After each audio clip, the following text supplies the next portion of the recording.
How's it going, guys? Dragonstar Productions here, and this is the first ever episode of the Podkaichi. Podkaichi. Close enough. Podkaichi? It's close enough. Close enough. Okay, there we go. First episode, can't even say the name right. But you guys probably know I do have a YouTube channel that you guys can also subscribe to. There will be a link that brings you there as well. But for this podcast, you'll probably mostly hear me referred to as Trey, which is my government name for Christian name, for the most part, at least. And I'm here with my fellow podcast host. His name is we couldn't figure that out. That's why we're just gonna call him Jake. Vanilla and all this. I don't know. This is my first time, but yeah, Jake. I've been a fan of Dragon Ball since I can remember. Really, this is the first one I ever watched. It was a real thing that got me into anime as a whole, and yeah. And I love it. Love talking about it.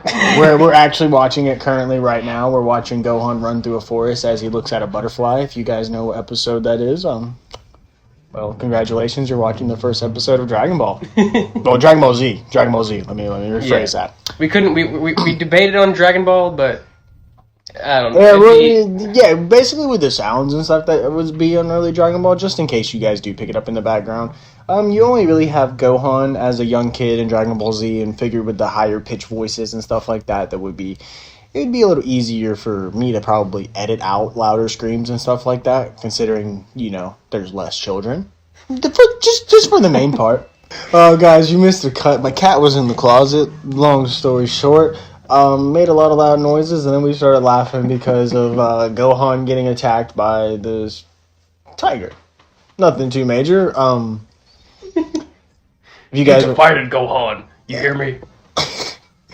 But speaking of watching the show and stuff, there has been recent news, trailers, and a lot of other stuff leaked on, not only leaked, but actually, published by, official Dragon Ball people, that Dragon Ball Daima, and I'm just kind of wondering what you're expecting from this series after seeing the trailers. If you haven't seen the trailers, we can watch it real quick. Or what do you think of the story kind of shifting from what we were kind of all expecting them to drop with Super 2? Yeah, it's weird.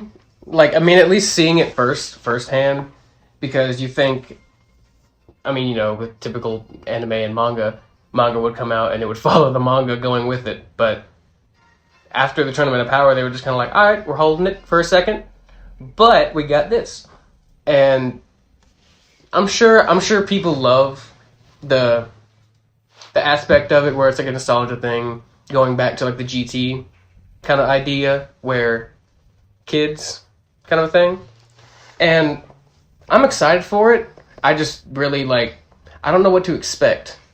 I think that's probably the biggest thing, because we know the story is involving Supreme Kai Shin. Mm-hmm. That is a big feature, which I find that's pretty cool, considering he normally doesn't have a big role. We've seen him very heavy in the Buu Saga, and then now knowing with the clips that it will be featured somewhat heavy in the Buu Saga.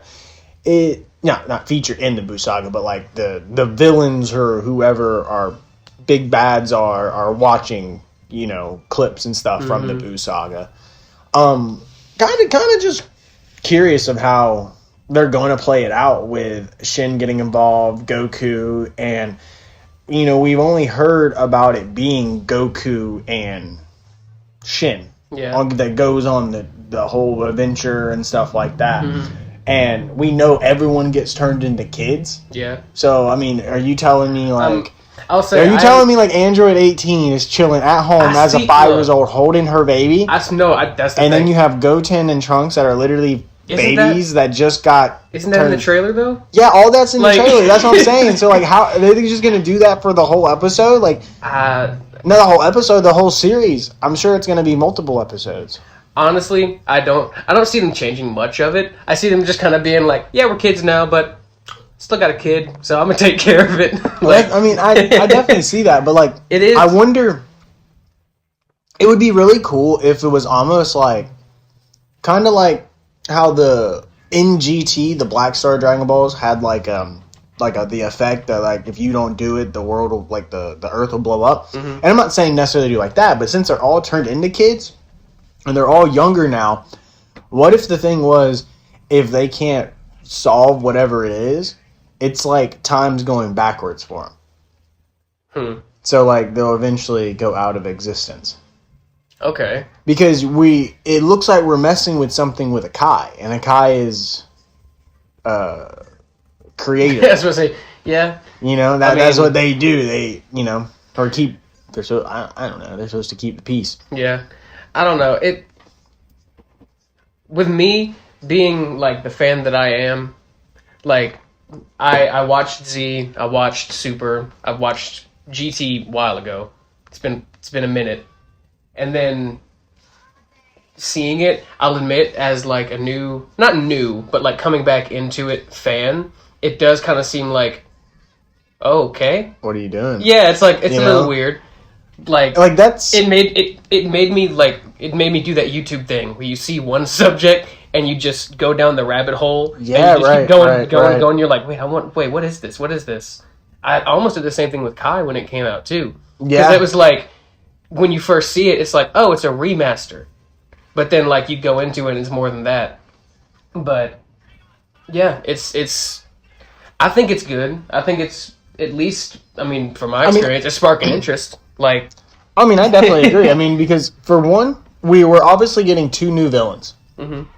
That's something in Dragon Ball that, at least when it comes to the animated, when it comes to Super, we really didn't. If you really think about it, we didn't have any villains.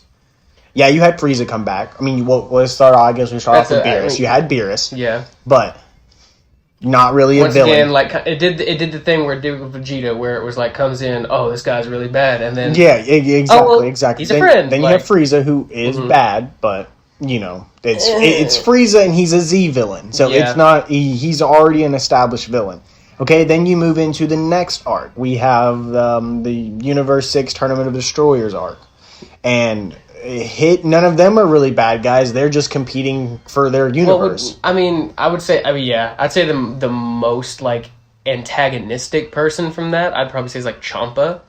I mean, or maybe Frost, because he's conniving and lies and cheats. But then again, it's like Frost like had their own objectives. Like they were in the tournament, but it's like that wasn't their main goal. Oh no, right. It was like, oh, I still have they did the special thing where it's like, oh, I have my own idea, but I'm gonna make it play. I don't know what the term is for it, but like a double agent. It's the Frost had his own agenda going into it. Exactly. We're picking it. We're just picking which other people. And like I said, but you're still looking at that, and it's like none of those are truly a threat to the Z Fighters. Yeah. Like honestly, none of them are truly a threat. So then when you look at the next arc, you have Goku Black. Yes, he was a threat, but however, he was only a threat because of Future Trunks' timeline. It wasn't the timeline that we watch, like the main timeline we watch. And I put that in quotations because some people say it's not the main timeline, but like the one we watch in Dragon Ball Super was affected because of Trunks coming to it and bringing Goku Black to it. Yeah. Besides that, Goku Black wasn't going to be a threat to them. Trunks brought the threat to, Yeah. Which, either way, threat. People love the arc. Terrible ending. And even after that, it's like you said, like, as far as mainstay villains, like ones that could come back, or like ones that are that level of intimidating, like a Frieza, like a Cell, or something like that. Right. You see them and you're like, you see what they can do immediately, and it gives you those chill bumps moments. Oh, and that's the thing of speaking on what you're saying. That's what's kind of cool about the villains that we're seeing now is, in a sense, they're. It's all right. He's got money. Yeah, right. But then it's almost in a sense that in that case, these villains that we're seeing now already kind of have an establishment, because the one does look like a Supreme Kai of some sorts, whether it's a what they call it in Heroes and Online, the Dai Kaioshin. Okay. It's good references we're pulling out here. But yeah, basically the bad Kaioshin is the opposite of what the Supreme Kais and stuff like that would do. This is just a side question, but like, not, I was like, prefacing again, it's like, not being as big of a fan, just being a fan, but like, still having questions at it. Would Zamasu be qualified as that? Or was he just more of like a rogue? I mean, I guess it really just kind of depends. Because he did technically become the Supreme Kai of his universe when he killed Gowasu. Mm-hmm. But at the same time, there's also a Zamasu that doesn't. You know what I'm saying? So it's that like was cold. I but in the scenario, I feel like it could be a situation somewhat similar to that, but not in a sense, because that is a role that is like the Daikaishin that I'm talking about is a role that is designed to them. Okay, and then it's not something you become. And I'm thinking you are. My idea of what's happening. My idea of what's happening here is that Deborah, because he was the king of the demon realm, they're going to use that as the tool, and because Babidi brought him in, the Daikaishin, to create some type of balance, is maybe trying to get revenge for the king of the demon world or whatever, to bring back balance. I wouldn't be surprised if there's something very much Xenoverse kind of similar, like with Toa, stuff like that, that's honestly brought in. I'm not saying necessarily Toa, but a similar vibe is what I'm expecting from this. Okay. Especially because they kind of already have the groundwork to kind of already make a series about it. Yeah. So yeah, basically my idea with all that is that these people are going to be trying to either get revenge or just completely, eliminate the Z Fighters because of the fact they took out something that caused an imbalance in probably the demon world or something like that. I really hope they do something with that. And I also kind of want to bring up, this kind of does lead us into our second question of the podcast, which is what's kind of on your wish list for Dragon Ball Daima. So that doesn't necessarily be what you necessarily have to have in it, but what's something that you would really want to have develop and see in the show? It's probably looking at it with nostalgia glasses, but just it being the one after Super, like I kind of want to see this just more GT stuff. Like, I don't know. I always felt when I was watching it as a kid, it was more adult. It was more like matured in a way. Okay. Which I know that's not exactly what it is, but as a kid, you see like dark colors, you see all this kind of stuff. It's like, ooh, this is interesting. So basically, you want the planets and stuff like that they have to travel to, or wherever they travel to. Not necessarily. Not to be dull, but to be, I guess, more intense. You know. Yeah, because like, not to say that Super and all the other series aren't intense, but just like as far as like the color palettes go and stuff like that, I feel like it can bring a lot more to a series. Like Dragon, like Super, like the colors in it, I love it. I love every bit of it, because I feel like with Z, and I mean we're going into animation stuff right now. No, but go ahead. It's just, I don't know. The color palette of a show can really dictate the actual tone I agree. And what we've seen, I feel like in the trailers and stuff, I think it's going to be a very beautiful show. Oh, yeah. Like, I think, and like with the bad guys' background or castle or whatever that, like that one little, cat. Toriyama does it every time. Yeah. Like when he makes a big bad, or he makes, like, he did it with Broly when he made Super... Planet Vegeta. When he made Planet Vegeta, he made the big castle that was on top of the hill. This is kind of the similar vibe, but the colors and stuff like that, and it says evil, it says bad, but at the same time it says I don't want to go there, I don't want to enter that. And I feel like even in the Goku Black arc, even though it was just a destroyed city, the colors of even the characters were dulled in that arc and stuff like that. It's not like, just not saying like the colors aren't a big part of it, but it's also like, the designs of it. No one in the Goku Black arc, it's like no one in that arc necessarily looked like they wanted to be there. Like no one looked like they were having a good time, which is true. Like everybody you saw in that, like, it gave off that vibe of like you said, like, oh, this is a bad place. I don't want to be here right now. And that's the thing. I feel like they can do that, but still have that effect, like with glares of lights and stuff like that, like showed on the characters and stuff. And especially now that we have kids. Yeah.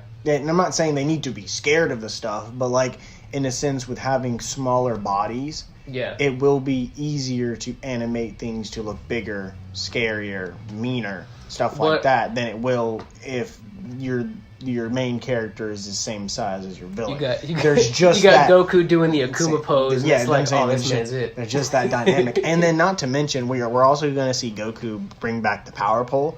So I'm fully excited just to watch some solid fights with the power pole. Do you think I know it was inspired. They brought him back in Broly, but in the promotion, but he didn't use it in the movie at all. So, like, I'm really hoping we get to see it. Do you think that they're actually, like, going the opposite way instead of GT? Do you think they're actually going to put more Dragon Ball influences into this than anything? I feel like it will be very adventure-esque, at least because I don't know how many episodes it's going to be, but I feel like for the first starting couple episodes, it's going to be very adventure-esque.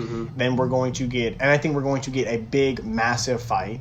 You know, to where, like, Shin will probably get into some type of trouble, and Goku will have to step in and save Shin, which is very much GT-like. I feel like that's going to be very similar. But then I feel like the big change is going to be that the ultimate resolvement, well, for one, doesn't have nothing to do with the Dragon Balls, and it won't end in a Shadow Dragon arc or nothing like that. But I feel like the ultimate involvement here is going to be more about the world building of Dragon Ball. We're going to see the Demon Realm. We're going to see other parts of other world. We're going to see places that we haven't been. Yeah. And just broader horizon, almost for if Super was to return. Almost if all these places are like they're planning on bringing in a wider world. Yeah. But they kind of have to sprinkle some in. So with doing something like this, like a 40th anniversary special, which any other special they've done has been, has been canon to the story per se, but at the same time, it's always kind of been excluded to where this is supposed to be somewhere following behind Super in some way. Yeah. I don't know if that includes the manga's adaptations or what. So it's a question there of where we're going and if it's a world building for them to do other things. Because I know Dragon Ball is supposed to have, I'm pretty sure, I don't know if this is the series that was supposed to come out or if there was another one, but I also know that it was declared that they were going to have another movie too. Yeah. So it's like, is this just bigger world building? Is this just a series that's going to get us to a bigger place? I feel like, honestly, with the world building aspect of it, I do think that is like, with it happening, I'm excited for it because with Super, it's like with that one, it's like people have the criticisms of Super and all that kind of stuff, but something that I liked about it was it did, as the series went on, you saw more and more of the actual world of Dragon Ball. Because in the beginning you get a God of Destruction, and then as you go on you get another God of Destruction in a whole other universe. But at the same time it's also Universe 7, Universe 6, like that kind of stuff. Which is very true. And then as you go on, by the end of it, you've got all of the universes and all their best fighters fighting.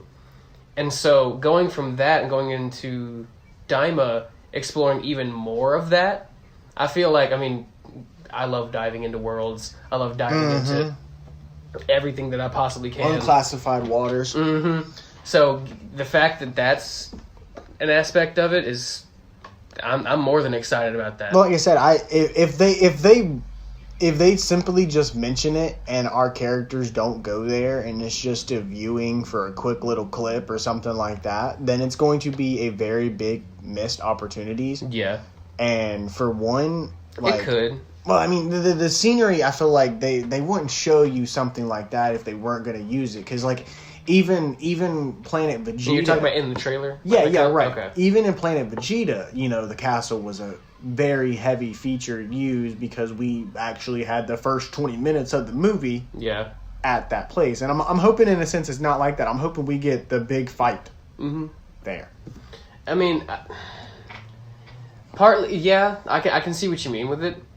I feel like I hope they're not doing the like you might be saying where like they do with modern movies where they'll show you a little bit like with the Doctor Strange movie, the Multiverse of Madness. They in the trailers they put that scene where he's flying through all of the universes and it makes you think, oh, we're gonna go to all these universes, but when you're in the movie it's not even a minute long and he's like just going through right them. exactly like, that I hope it's not something like that. I hope like it's like you said, like we take some time on these worlds. I want to see some development. And then also I want to see maybe now that they're smaller and stuff like that there's some possible shine from some characters that normally wouldn't be able to step out into the spotlight. You know, like Mr. Satan, Hercule, or, you know, having him step out and do something. And it's not even necessarily that he's I can see the look on your face. You're like, how do I say this? Yeah, right. Because it's one of the things where I feel like he doesn't need to necessarily step in to be a fighter and not even necessarily step in to be some comedy relief, but to more step in on the approach of he's understanding of kind of flipping the narrative and stuff like that. He's able to kind of connive and trick the people of Earth. So having him in a place to where, you know, in a sense, their small stature could get them into a little bit more trouble, making it easier since the reason they got turned into being, you know, kids in the first place. I'm sure there's a reason why it wasn't just turn them into kids. Yeah. I mean, it could be. I mean, it is very much Dragon Ball-esque. You'd be like, turn all the Z... You know, yeah, but it's literally every single Z fighter. Like, even it seems like somebody who'd have a grudge or something like that. Well, it seems someone who knows them. Yeah, directly. Knows everybody that's in the family, that's in the group, and it doesn't matter if they're an old-timer or a new-timer. The fact that they turn people like Krillin, or people like Android 18. Well, not even them, because they were big factors, at least, in the Tournament Power, and, you know, Android 18, at least, was heavily shown in the Boo arc when it comes to the tournament, but like Android 17, you know, he wasn't there. You know, he was at the tournament, which would make sense though. But then you gotta think but it would make sense if it is like I said before, a Dai Kaioshin, because they would have the access to be able to watch all the tournament powers and watch all this stuff go down. And then at the same time, there could also be some type of grudge because of the fact that all this stuff's happening. Their universe could have possibly been destroyed. And they're just having to sit back and watch it all happen. They weren't there to go to the Tournament of Power. They were exiled. They were left out. They were, you know, I don't know. Very well could be.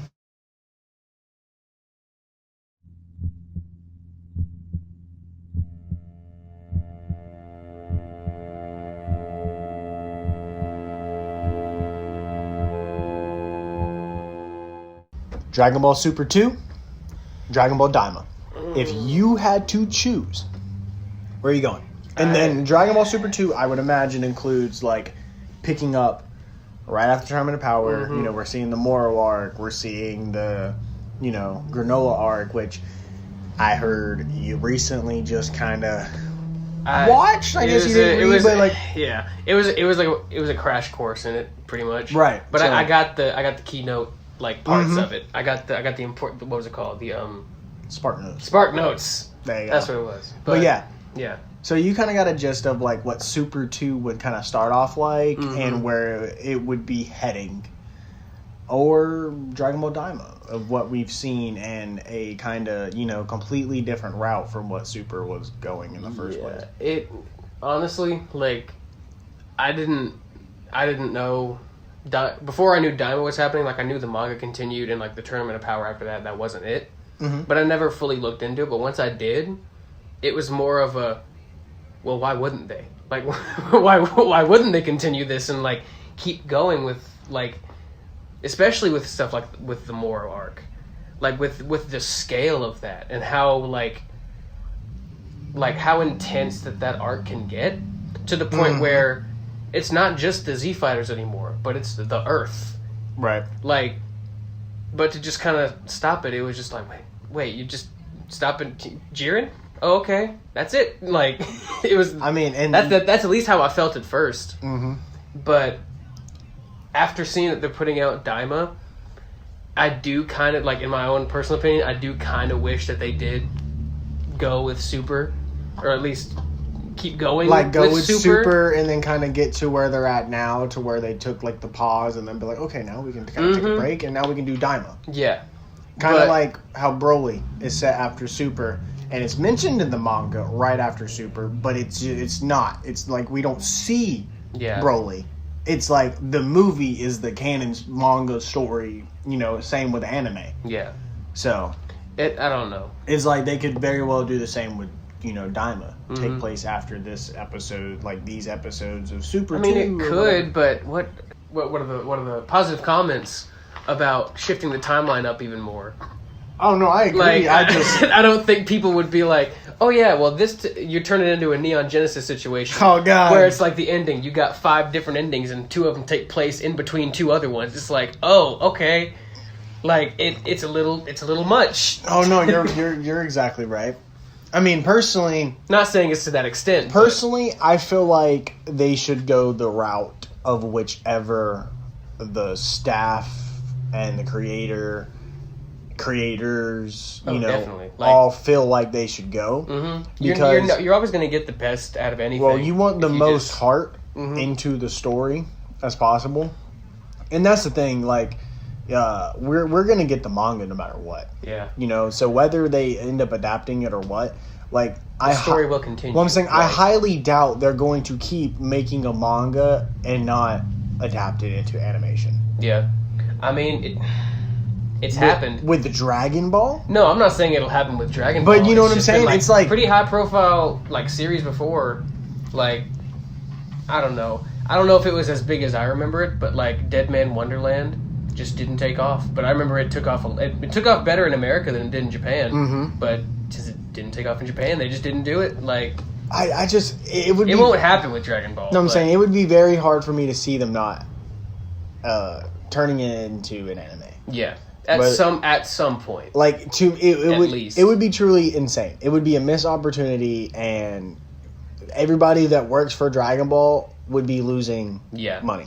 It's just, I feel like it's more of a fact of like not one or the other. It's which one do you want first? Because I mean, obviously we're getting Daima first. Yeah, right. But I know that, like you said, like, especially with the status of Dragon Ball, there's no way it's not going to be made at some point. Mm-hmm. I mean, I could see, I don't know if they do a full anime series for it, or a season for it, though, or at least expand it that much. Well, I mean, the manga's coming back right now heavy hard with Black Frieza, you know what I'm saying? Yeah. But I just mean with the... With Black Frieza. I just mean in the sense of, like... Dick motion. Like, with the whole Moro arc, that's an arc. Like, that's a long... Like, you could definitely stretch that into a whole, quote-unquote, season of anime. Not to mention, well, just to throw in that we always get, quote-unquote, if you want to throw filler in, you have plenty of filler just for the amount of fights and the amount of characters that would be involved, that you could have, like, little small interactions with the prisoners and stuff like that. Like, the Moro arc has so many characters involved in it that we've seen and stuff. There could be just so many episodes that kind of like, oh, let me throw this face of nostalgia for you. Yeah. You know what I'm saying? I don't know. With the Granola arc, it's a little, I don't know. I feel like it might do better as a movie than it would as a whole season. Not like, I know you'd have to cut out a good bit of it, but as far as like my own personal opinion, the villain of that, Gas, was kind of... He seemed like a stepping stone to get to Black Frieza. In a sense, I kind of feel like he was. I don't feel like he was put up on that pedestal. I almost feel like this was a growing point to... Like, Gas was... How can I describe it? He gave Vegeta Ultra Ego, and he gave Frieza Black Frieza. Not gave it to them literally, but in the story sense of it. Yeah, you're good. like trying to think of like he like as a reference. Like I don't want to call him like he would almost be like the androids to Cell, if that makes sense. Gas was the androids. Kind of. Yeah. I can see when what you I'm mean. saying like I understand where they didn't like the entire his entire gang. Mm-hmm. You know, from I can't remember their names this very second. Who was it? The Oh no. Dude, my mind instantly went to GT, and I'm like, Legic. I was like, nope, that's not him. That's not him. But either way, like the fact that I can't quite remember their names, and I've read it, should go ahead and tell you the fact that I don't feel like they established themselves as true villains and shit like that. I know one. I know one of their name was Oil. Yeah, that's the big one. Alec. Yeah. Alec, that's who I'm talking about. Alec was the big one. Alec is who I'm talking about now.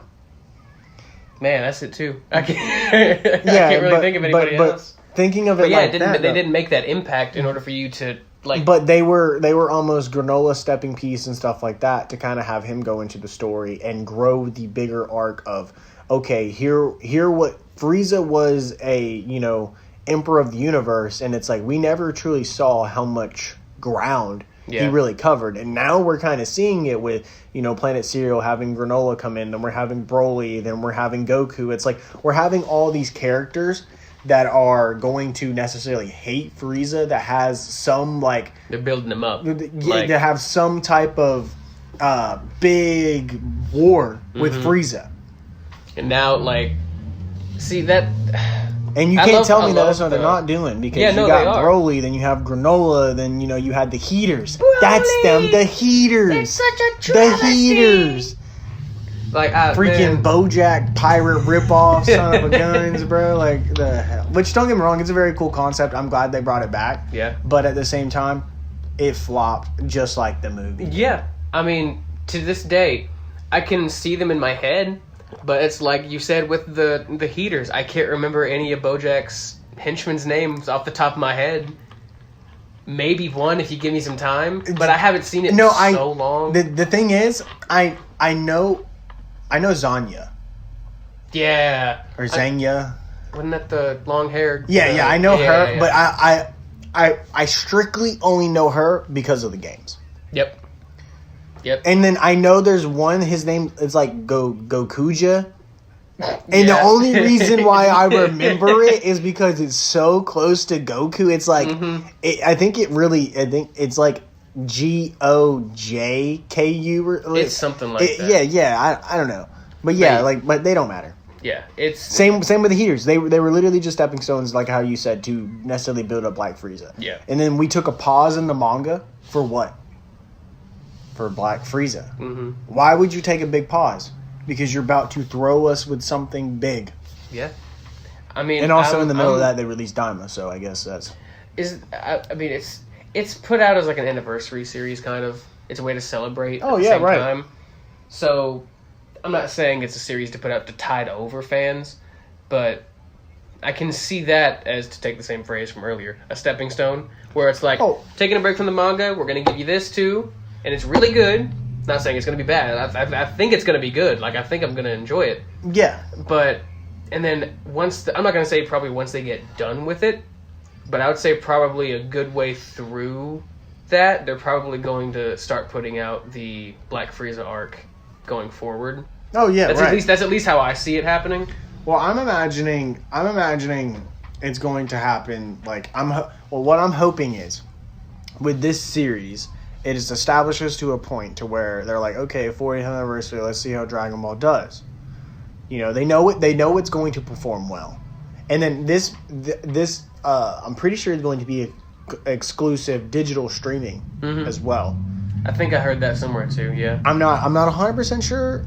I mean, I feel like it'd be a missed opportunity. Yeah, but at the same time, who doesn't have streaming services nowadays? For real, it's especially if they could get it. And I know it won't be on like a Netflix or a Hulu or something like that, but like Dragon Ball and stuff is on Hulu. Mm-hmm. Like that would be a market to where it would be like you'd have a lot of people. They are kids. And I know it's going to have a little bit of blood and stuff like that in it. But like, let's be honest, it's not going to be super gory. No, it's. I mean, we've talked about this like in person, right. kind of thing where it's like compared to the manga, the show is very toned down in terms of like violence. Right. Not like punches and everything like that, but like even in the first season with the special beam cannon, I remember seeing it like for the first time, like it goes straight through Raditz and straight through Goku, and you can see like it's they're done. Like, and that's the thing, that kind of thing. And that's the thing in every manga version that hole stays the same, and and it even goes to continue to where back to. Frieza and Gas. Up to the modern day. It's I'm saying up to Frieza and Gas. Technique. You know what I'm saying? You get that brutalness that you're... I think I told you it was less graceful than Dr. Gero, but it still got the job done. Yeah, right. Man, it's always a fun blast going back and looking at those and, looking at the characters and stuff like that. Because taking as long a break as I did from watching anything Dragon Ball and now going back into it and seeing just how much it's grown, seeing how much is there now, right? And now I feel like I'm the one, like I used to be the one to be like, oh dude, there's this guy named Goku, look man, look, just watch this part, and it's like the fight on Namek, it's like, dude. It's that kind of, I would be that person, and now I have to be the one to be like, well, what does this mean, well, what's this? And it's a little shocking to know, like, you can leave something, come back, and it grow this much. Oh, yeah, but right. I love it. I love the fact that I can come back into it now, and it's like I'm not like I'm watching it for the first time again, but it's like I can live like that. I can experience and then it not that to way. mention now that you're seeing other stuff that you didn't see before. You're remembering stuff that you didn't know that was on there before. 'Cause, you're just sitting there in the small moments, the interactions, as my second watch, I've completely, growing up, my favorite character always was Goku. Yeah. Always was Goku. Watching it, Goku's not my favorite character anymore. You know? It's those kid glasses you got on. Right. And it's not that I don't like Goku. But it's just you get to see more of the other characters. You get to see much more, development really than you do Goku, at least in Dragon Ball Z. Yeah. And even in Super, even though it's heavily based about Goku and Vegeta, it's still kind of a one-way street. Yeah. So it's what you were talking about earlier with Daima, where like you want to see more development for characters. Like characters that we haven't seen before. And when you have a series like that, like Super, it can feel kind of constricting when you're just focusing on just the two. Well, that's why I really loved the pre-arc before, like the pre-Tournament of Power with the training arcs with Krillin and Tien and Master Roshi, like getting to see. I don't really know if I enjoyed Master Roshi's, but like, just getting to see these characters back in what we know their environments to be and stuff like that. Not only back in that environment, but to completely thrive. In that environment. Yeah, it shows you that like even though we might not have seen as much from them, they're still capable. Like they're still here. Also, because I didn't mention who my favorite character was, it's Piccolo. Just throw that out there. You a band kid? Huh? You a band kid? No, I'm not. The smile on the way you're retreating into the desk tells me otherwise. No, I'm not. Not at all. Let's see. Look, Piccolo's great.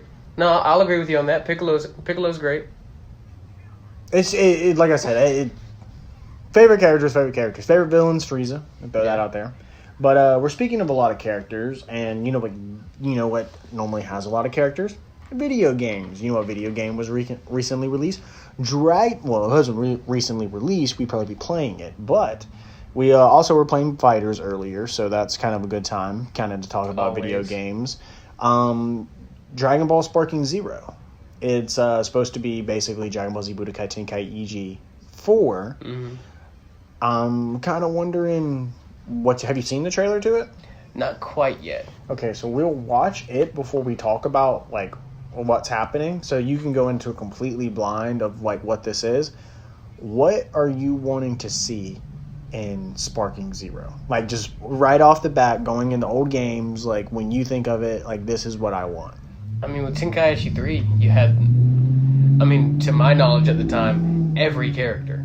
You had, I don't even remember, it felt like, you know, you had like something 40, 50 characters, something like that, with the amount of... Probably had more than that. Yes, it was crazy. If you count transformations and stuff like that, you know, different forms of Gokus and stuff. But with this, like I said, it's like, I know it might be asking a lot, but I would just love to see those and more. Like with the transformations that we have now, or the more characters that we have, I remember, like, so, I would play Tenkaichi 3 hours on end with my brother. Same. Wouldn't know anything about most of the characters because we didn't have the DVDs, but we'd see Super Saiyan 4 Gogeta and say, bro, he's fast. And fast fuck, boy. Yeah, that was it.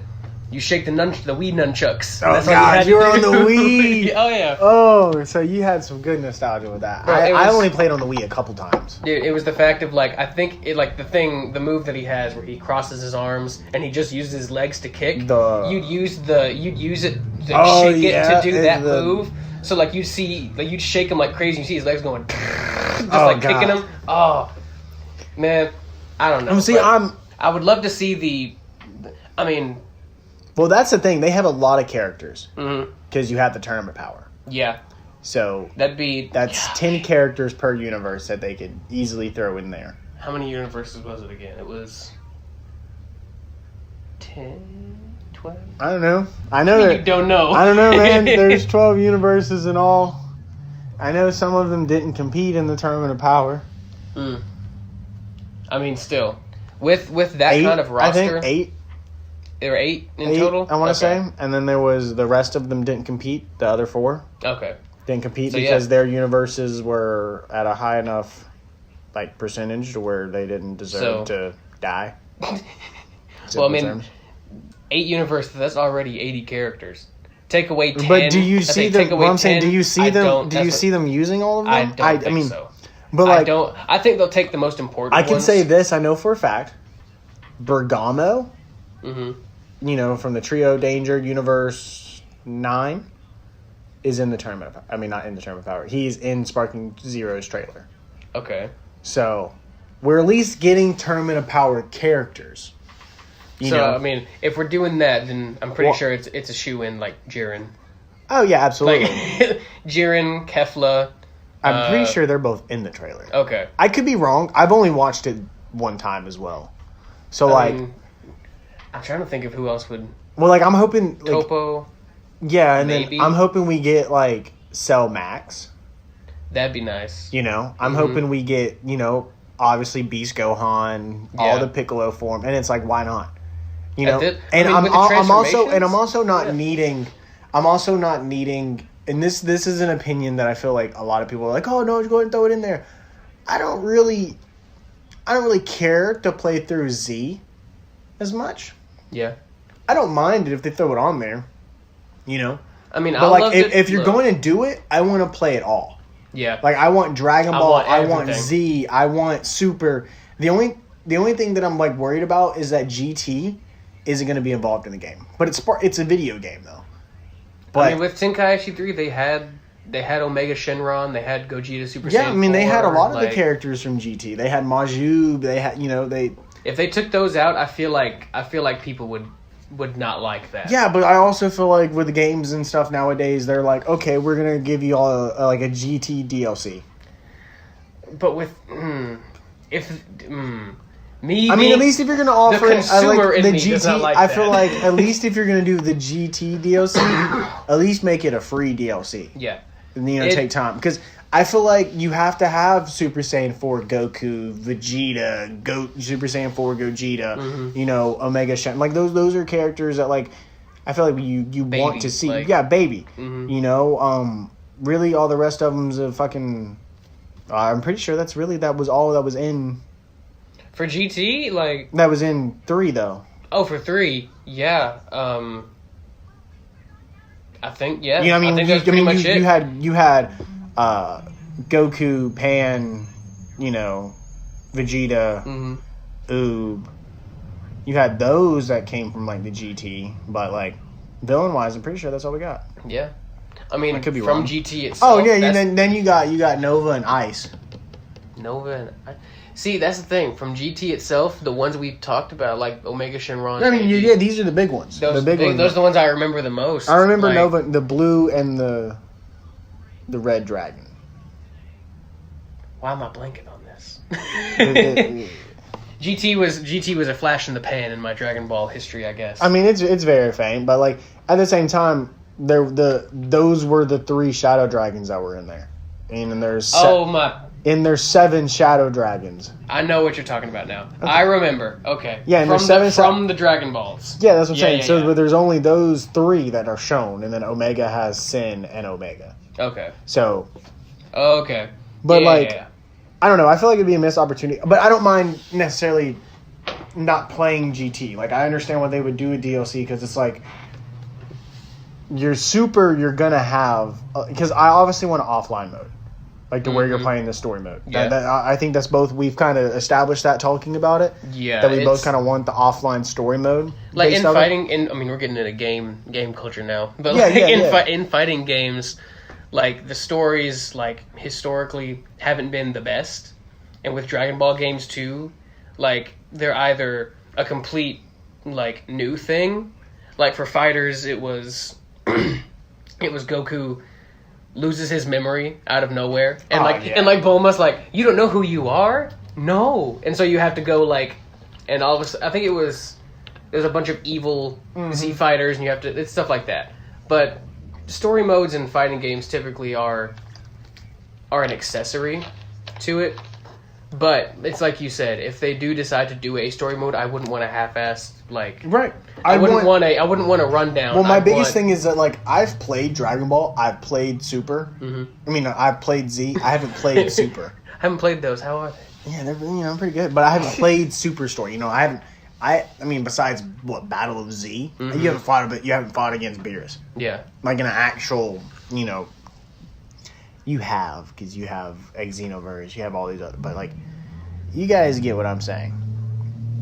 That you basically get the gist of you can't play these games. I don't know where I'm going. You can't. I completely you get the gist of the story where it's like you get the concept of the game, you get the concept of the story. Yeah, but like we haven't actually got to play the routes. Like we haven't got to for example, the Tournament of Destroyers. Like you have multiple fights in that could easily make that arc longer than what it is. When playing it, because you could easily you go from one episode of playing as Goku from the beginning.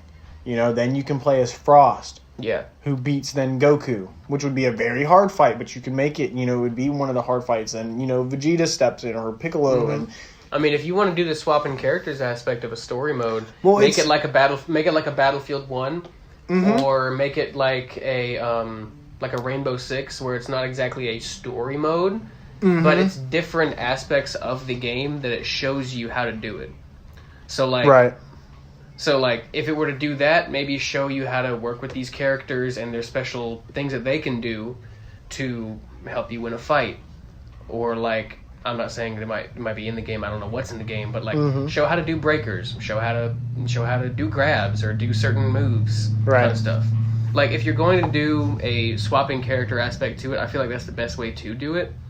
Because it's the best way to get someone, accustomed to the game and accustomed to, especially with fighting games, you have to memorize those movements. And if you're doing it with multiple characters over time, that can help you in the long run with the game. And compared to if you were to just get in, historically how I've tried fighting games, where it's just jumping in, figuring it out as I go. That's what I do. Yep, I think you can attest to it ain't easy. No, hell no. Bro, I can't tell you how much I've tried Tekken, but I kick your ass at Tekken. Tag team.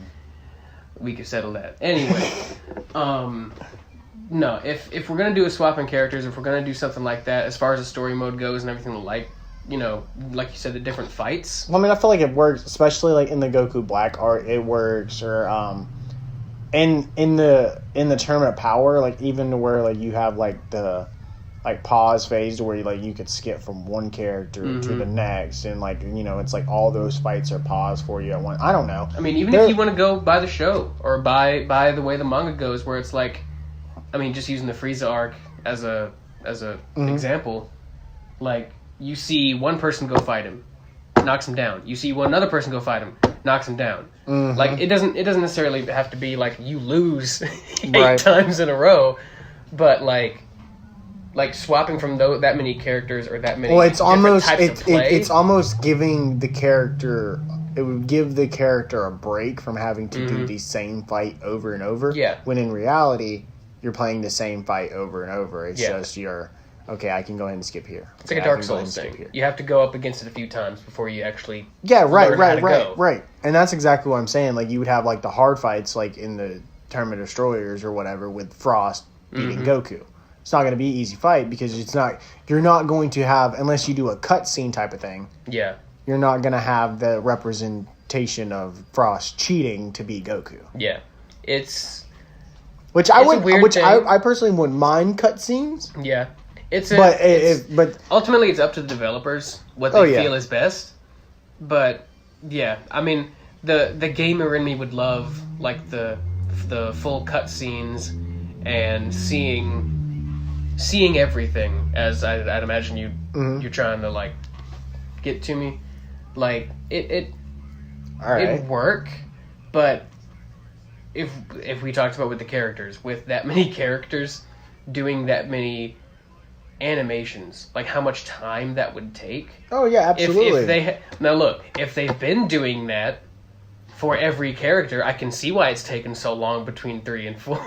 Just like keep doing that, yeah. But, we're not mad. Take your time. I don't see that happening. If I'm being a realist, I feel like what it's going to be, and I could be wrong, but with the history of Dragon Ball games, it hasn't been that extravagant with story.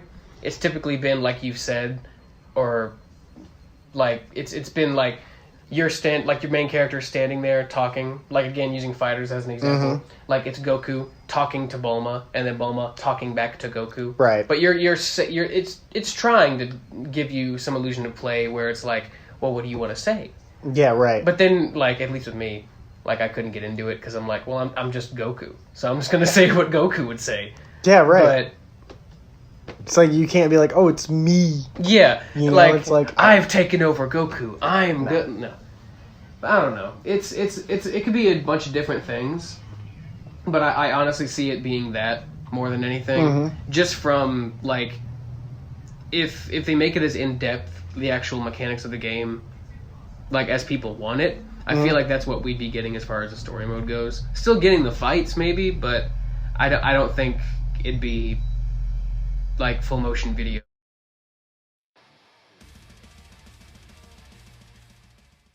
What are you expecting or what are you wanting to see, considering there's been nothing said about it, or not that I've seen, about online multiplayer? I mean, obviously I'd like it.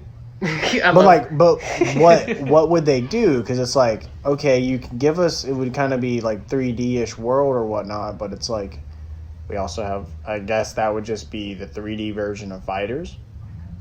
I mean, that's potentially that's what your brain goes to. You know, like would it be updated graphics and look like Fighters, and that's what it is? Well, would it look like Tenkaichi 3? Like, are you going to have, if you're playing, this is just my experience again, but like 2 people on the couch, is it going to be the side-by-side view, and are you going to have... Or are you even going to be able to do that? That's another thing. Or is it going to be like... That'd be a blow for me. Like, that'd be... I agree. I agree. I feel like there definitely should be couch play. Like, with the memories people have of this game, of growing up playing Budokai Tenkaichi... I feel like they have to know they're riding on a bit of nostalgia here. Exactly. They have to. I mean, it's not possible they can't. With the amount of people that have played this, and with Budokai Tenkaichi 4 being online, like, fans clearly want clearly the want amount this, of people that play like the modded version of that's what I mean. I'm saying, the amount of people, it would be.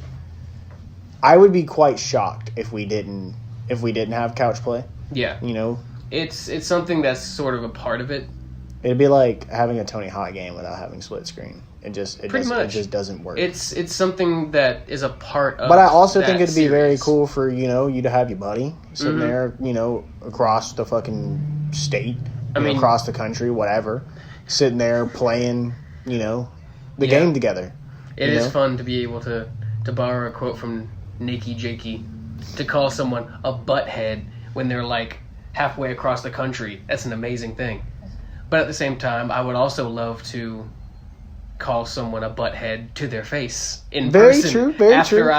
After my Ultra Instinct Goku is insane or something like, you know what I mean? Oh no, absolutely. It's part of the game. It's part of something where if you want people to be like fully in with this game, if you want them to fully like it, you have to give them at least some stuff they like, at least some stuff they're expecting, because looking at Modern Warfare 3 just came out. Like, yeah, it's got the multiplayer and everything, but it's pretty much the same. You didn't really give anybody anything new. Mm-hmm. And on top of that, the thing that people really look forward to, the thing that made the series big with the characters, the campaign, isn't really anything. It was about 3 hours, 20 minutes, if you cut out the cutscenes, if I remember right. And that's $70. So people have voiced their opinions on that. If a Dragon Ball game story mode is only 3 hours long, they've messed up. That's what I mean. They've messed up. You can't. And if not, then they're going to do a complete money grab. They're going to be eating on this game for a very long time, milking out DLCs, and we're going to be screwed. And half the people who would really probably are fans that want to watch it, that don't have the money to purchase fucking every DLC that pulls up, are never going to be able to play those. Do you see them doing that, though? Do you feel like they would try to milk this game as much as they... Look at Xenoverse 2. True. Yeah. They're still milking it. It's... Look at Fighters. That's partly the reason I haven't even gotten into it. It's so much now. It's gotten to the point where it's like, yeah, it's cool I can make a character. It's cool that I can be who I want to be. Well, I played Xenoverse 1 all the way through. And the second one, I don't know how other people felt about it, but like when I started playing it, in a sense, I kind of feel like I was just kind of playing the same game again. Yep. Like it was like nothing was really like, there's a couple of different cutscenes. Yeah, there's a different big bad, but it's like he's ultimately the same dude. They're doing the exact same thing. Well, she's doing the exact same thing as he was, and it's like that's the cynic in me. Because it shows me that Dragon Ball, at least to some extent, the IP has fallen to live service games. At least a little bit. But it doesn't have to. It doesn't have to. It's just that's what they've done. But that's what worries me.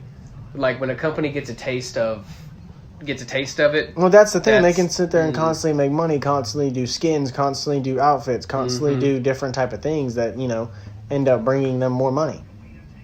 And this game is going to be massive. Oh, yeah. It's going to be bigger than Fighters. It's going to be bigger than Kakarot. It's going to be bigger than, like Xenoverse 2.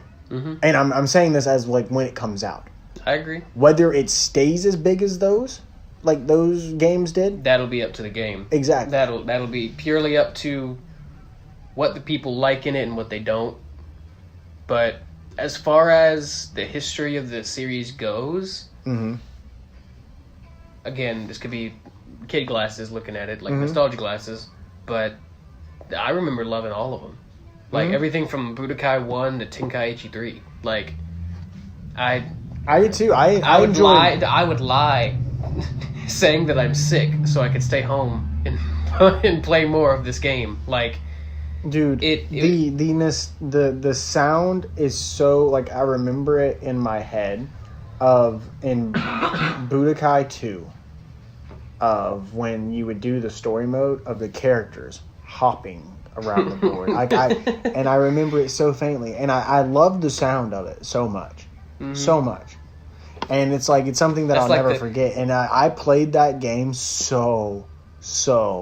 I might have played that game more than I played Budokai Tenkaichi. It's for weird. sure. It's Which weird I you think, have that, bro. But Because the Wii with me, the thing that I remember, it's not even it might not be a game, but it's the Frieza boot, the Frieza boot step. You know the sound I'm talking about? Yep. I remember seeing that and just being like as a kid, like, how's his foot making that noise? I was so confused. But it's weird how those the funny part is though, look, when I see that and I hear that noise and I think about it, it's a Frieza figure that I think about hopping. Yep, and I don't know why. It's like, but it most definitely is. That's the thing too with the nostalgia factor of it is like, are they going to use not assets, but are they going to try and use stuff from the past games in this one? Do you think they would do that where, like, the noises, like we just talked about, those noises, like, I'm pretty sure they'd, with the Frieza steps kind of stuff, they'd use that because that's like, yeah, I feel like the sound makes. effects are all they're using, but with the stuff like, I don't know, I hope they don't leech off of former games. I hope there isn't any features, like I wouldn't. The only games that I want them to kind of get in this, like, be like, okay, these are what worked on these older games, and like older games, I mean like PlayStation 3 and behind. And I really don't want to touch PlayStation 3. Like, the only reason I'm saying PlayStation 3 is because I'm acceptable with Raging Blast. And Raging Blast 2. It was. I tried playing it. I'm okay with parts of the, like, where it goes and what I'm saying. Like, I definitely don't want no Ultimate Tenkaichi. You know, I don't want no freaking, like, rock paper scissors to see how, you know, to fight or nothing like that. So, like, I'm hoping they do take a little bit, but at the same time, I'm hoping they really, you know, try to make it its own game. Yeah. Considering, you know, nostalgia will only, you know, you can only wear nostalgia glasses for so long. Oh, yeah. Until eventually you're going to be so far. Like, okay, like, that's kind of how I feel with fighters. Like, there would be no way that I could sit down and play a fighter's story mode, because I feel like eventually, even with playing different characters and stuff like that, it's going to eventually get repetitive. You're seeing the same screens, you're seeing the same stuff over and over and over. And that's something that I liked about the old games, is that at least you had a switch of pace. Yeah. The only fighting game I can really say that I enjoyed the story for was Injustice and Injustice 2. But that's also because, like, comic books. I love comic books. I love DC, I love Marvel, all that kind of stuff. If these people saw this room, they would understand. I do too. But, like, I don't know. I will say this, though. A good story is not necessary to a fighting game. No. It's just, like I said, it's an accessory to it. Where, like, Mortal Kombat has come out with a story for almost, well, no, I think they've come out with a story for every mainline release since, I think since they stopped doing the arcade cabinets, Mortal Kombat 4, and started going to Deadly Alliance. And, like, those stories they're fun. They can be fun. Armageddon, in my opinion, is the best. But, like, with the more recent ones, it's gone more like what we've been talking about we'd be afraid of. Where it's gone to, there's a cutscene, and then it goes to a fight. But it's just a fight. And then it goes to another cutscene, and then it's just a fight, and then you're doing that, and it's like you said, it gets repetitive over and over again. Very quick. And the combination of the fact of, and this is just my opinion, but those stories aren't the best. Like, like you're not wrong. The Mortal Kombat stories are not. I would not call them Oscar worthy. No. Like, but at the same time, you can have fun with them. If you can manage that balance of, like, your game is fun enough, like, if your game's fun enough, like, I'll carry myself through the whole story, because that's the main thing with video games. It's like everyone has what they want, what they like more. Well, that's the cool part where this game like, can easily throw shit off by giving us mini games, giving us little small features that aren't fights and stuff like that. Playing devil's advocate, though, that could be fun. It can also be very... Again, going back to Mortal Kombat, test your might, test your luck, all that kind of stuff. Yeah, but then you also have the game features now to when you play a story mode and all that stuff, it's turn on minigames, turn off minigames. Yeah. I mean, you don't have to... It's... You know? I like that. But it's the fact of it gives someone the power to say, well, I just want to play the game. Mm-hmm. I don't care about the superfluous stuff that's sitting here. I just I want to punch people. Like well, that's why I feel like you have the online mode, man. But I also think it would be cool for like online to have like, do you remember like the tower and like the missions and stuff that you would do?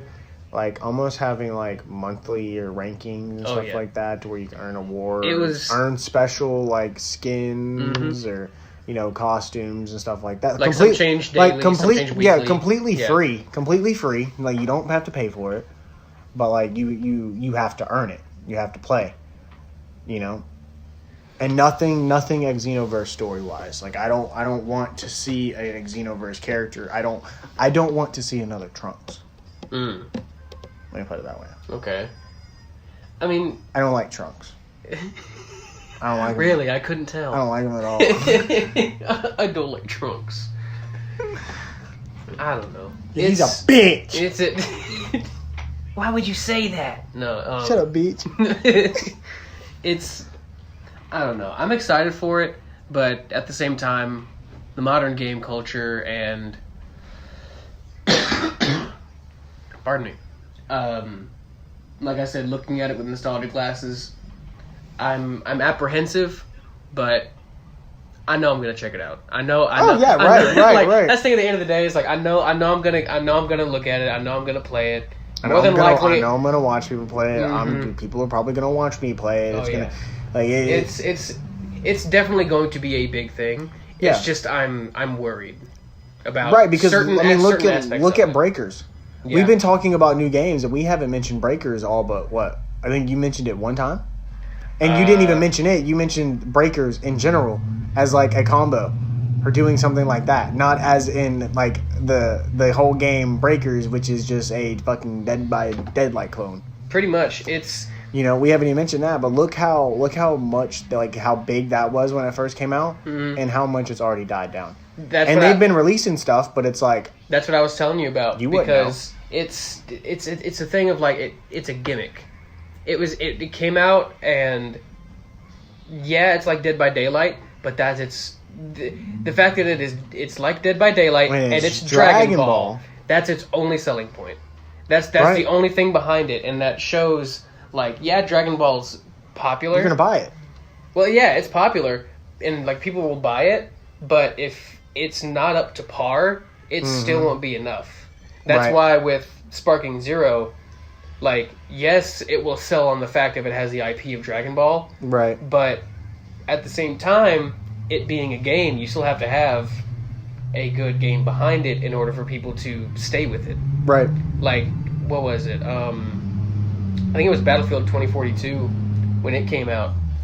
Like, people checked it out. It was cool. And then I think I'm not a games journalist. I'm not going to say I have the exact numbers, but it was a crazy drop off in players like a week after, because people saw it and they were like, this is unplayable, given that was just an unfinished game. But it could be a multitude of things. And what I'm saying, people are going to be judging this game harder than they've judged any of the recent Dragon Ball games. Like, they're going to be judging harder than they did Xenoverse 2, harder than Breakers, because it's supposed to be this. It's supposed to be the fourth version of what people look at. I can say, I feel like fairly, the best Dragon Ball game there is. I mean, it's not unfounded either. No, like I said, you have your people that probably will be like, oh, this game. Well, it's like, well, either way, Dragon Ball Z Budokai Tenkaichi, on most of people's favorite games, it took a little bit of what you loved from that one game, and it took it, and it put it in there, and it did it well. Yeah. Although I will make a controversial opinion, I played a lot more of Dragon Ball Z Budokai Tenkaichi 2 than I did 3. I mean, and it's not controversial. I'm not saying it's better. I do like the fact that you could do the fusions and stuff in that game, and you could turn like the earrings and. See, that's what I thought. That's the thing I hated that they took it out at the third one, because I thought that was really cool, and it was like really, and especially like when you didn't look it up and you didn't know and you just threw it in there and you're like, oh my god, and especially when you would pull a character, not like, oh, I got Goku's like fourth outfit, but it's like, no, you just unlocked Oob. Yeah. And it's like, What? I'm not even in that part of the story mode yet. Like, I want stuff like that. You'd see that, and I'd go, "Who's Oob? Who the hell is Ub?" Yeah, no, at the time of me playing those, I had no idea. Like Right. I knew about GT, but I didn't See, where look I didn't watched watch it. I couldn't watch GT it. was the first Dragon Ball that I watched. I mean, I can see that as Because a good way. because it was when I was growing up, it was coming on Cartoon Network, Toonami, and Dragon Ball would come on, and then right after, they were running the reruns of Dragon Ball, so it was in the Frieza saga, then they stopped. Mm-hmm. After the Frieza saga, they didn't go on to the Cell saga. They started running GT. Yeah. So the very first, I didn't see the Frieza and Goku's big fight, and him go Super Saiyan or nothing like that. Not to mention you didn't get Super Saiyan 2, Super Saiyan 3. No. I saw my first transformation was a big freaking golden great ape, and then Goku furry. going Super Saiyan 4. Mm-hmm. And forever, because of that, Super Saiyan 4 will forever be my favorite transformation. Plus, it just looked cool as hell. Let me ask you something real quick. When you were looking on YouTube as a kid for Dragon Ball stuff, because I know you did it. You best believe looked up. Yeah, I looked up. Did you think that the Super Saiyan 5 stuff was real? Oh, with Dragon all Ball the AI, absolutely. Kind of and then it's funny going back now. I'm glad I'm not alone in that. No, I'm so glad it's going back now, looking at it and seeing all that happen, because if Toible or Toyotaro, the dude who's writing the mangas now, wouldn't have done that, I would have never had a YouTube channel. We wouldn't be doing this podcast. It would have never been a thing. Butterfly effect times. Right.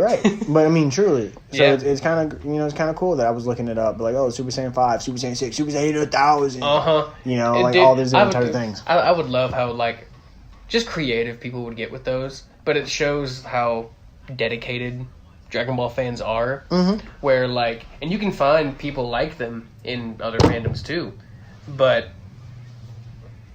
with stuff like that, I think it was something that helped me get into it first. Or helped me get into it really, because, I asked you, I didn't know they were fake at first. I just thought they were stuff I hadn't seen before.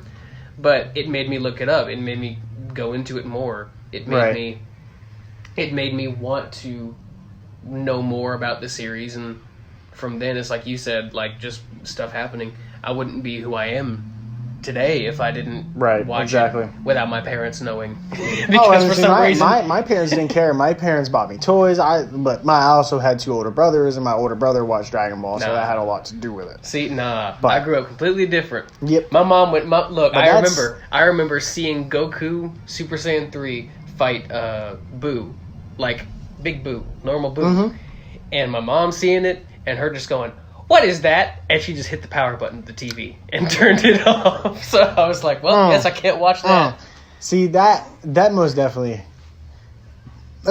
crazy, because it's all these different Dragon Ball fans that grow up in different routes, all these people that have now become Dragon Ball fans because of the games, because of, they went back and watched the shows on whatever streaming services on Crunchyroll just because they're watching an anime or whatever. It's like, well, you heard about it, and it's just you gotta watch it. There's Dragon Ball is just a place of home, comfort. Mm-hmm. When you're watching Dragon Ball, you're playing Dragon Ball, you're doing it, it's just, no matter what, you always feel like you're doing the right thing. Yeah. It's one of those series that the story may not be there 100% of the time as far as full-on coherency. It may have a lot of screaming. Yeah. But at the end of the day, I really like Chainsaw Man. I love Chainsaw Man. And when people talk about, or when I try to talk to people about Chainsaw Man, and they somewhat know about it, the one thing people bring up a lot is oh, well, it's not put in this way, but I'll tell people it's well, his goal is to touch some boobs, and they're like, what? But it's more than that. It's way more than that. Where you said it's got a lot of screaming in it, but there's more to it than just screaming. It's not about the screaming. Well, that's in a sense, it's Goku just likes fighting, and it's yeah, he does. Yeah, he does. But that's not all there is to it. Right. Where it's you can look at Goku and just be yeah, he's an idiot who likes fighting, but at the same time, exactly, little kids like me included would look at it and be well, you can. I know this sounds heavy with it, but you can get through what you want to get through. Like, if you need the strength to do something, it's in you. You don't have to... Well, and then not only that, like, we see characters like Bulma that's able to use her technology to thrive in a universe of people that are super strong, you know. Recently in the Moro arc, we see somebody who's able to take away somebody's strength to empower themselves. Yeah. And I know that's not necessarily what you need to do, take away someone else's strength, but it shows that you can overcome someone trying to take that away from you. Exactly. You know, and it's like, if you have something... There's life lessons in Dragon Ball, which you wouldn't see, but you see them as an adult. Yeah. Which, you know, in every arc, kid, you see it's just them cool, flashy fighting. You see them going up against a villain who they think they're like, it's... I mean, like, almost all of them have that scene where it's like, nah, this is it. Oh, It's yeah, like, right. Goku's done. And then he pulls out that last move, or he pulls out that last transformation, and... like, or somebody comes out of nowhere and saves them. There's a lot of twists. Like, you can see it as doing that, as, like, the story itself just being like, oh, well, we can't have our hero die here. But you can also see it as, like, well, the training that they do. But I do want to pays mention off. one thing here. Speaking of dying, it's about time for this podcast to die out. We've been talking for an hour and 20 minutes.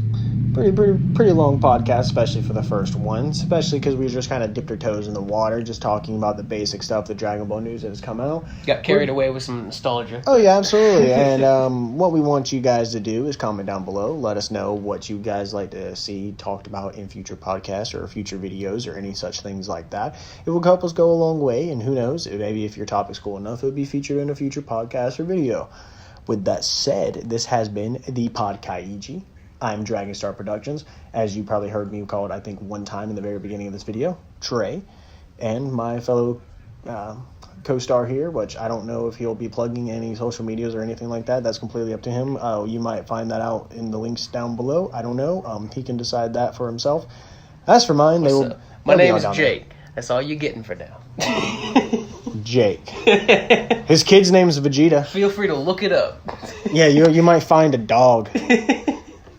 You guys, how we going? Dragonstar Productions is out. It didn't cut. It didn't cut.